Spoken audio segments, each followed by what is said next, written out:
Hello. My first story is from Lance Corporal Ajit Singh, who is aged 34. I was yearning to go home. That is how I survived the war. The reason I emerged alive from the prisoner of war camps. That sounds obvious, peculiar even, but it is true. Meekly I closed my eyes, forcibly I held my tongue, ignored the fear, bore the hardship, wondered how my village had changed since my absence. What remained of the place I had left behind? I saw my resilient father tilling the soil in readiness for the new season, water buffalo pulling his plough, my beautiful mother beating clothes at a village pond, chatting with our neighbours.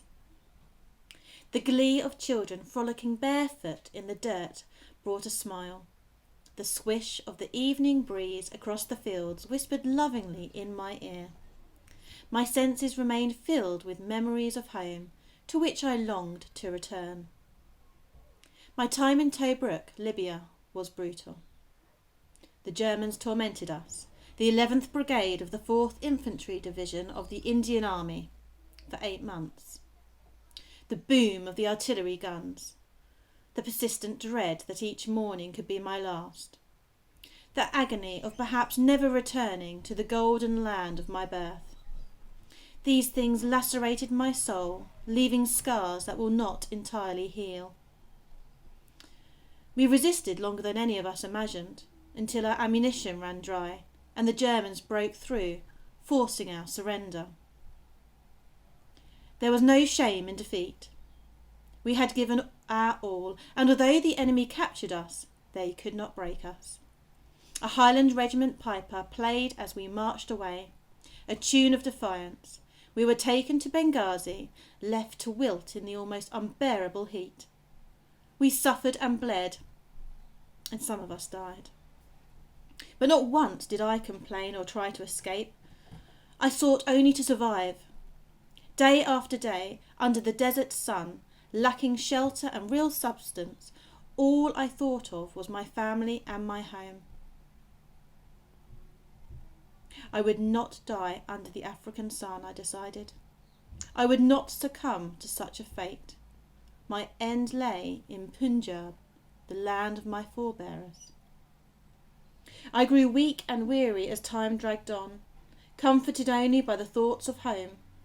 In my exhausted state, I would often grow delirious and believe that I could smell my mother's cooking and taste fresh sugar cane juice. The grind of the pulping wheel, that sugary aroma, spices frying in melted butter, steaming fresh roti.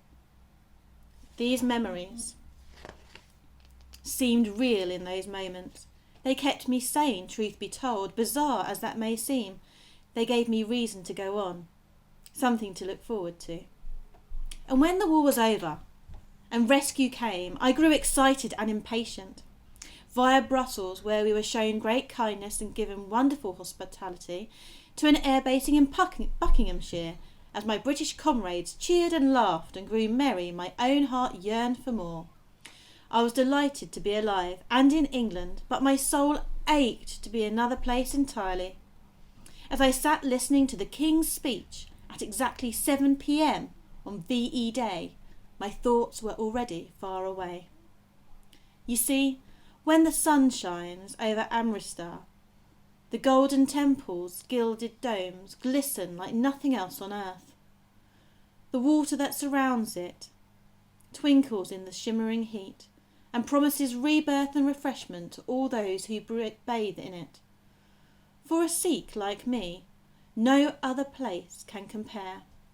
My love and respect for Britain and her people will always remain. My heart lies with my fallen comrades and those who survived alongside me. Our bond was born to sweat and tears, laughter and comradeship, and in blood too. It cannot be broken, yet still I thirst for more. So when I finally tread the dirt track past the herds of water buffalo drinking at the village pool, I will be home. When I throw open the wooden gates to my house and reveal in my parents' embrace, I will be home.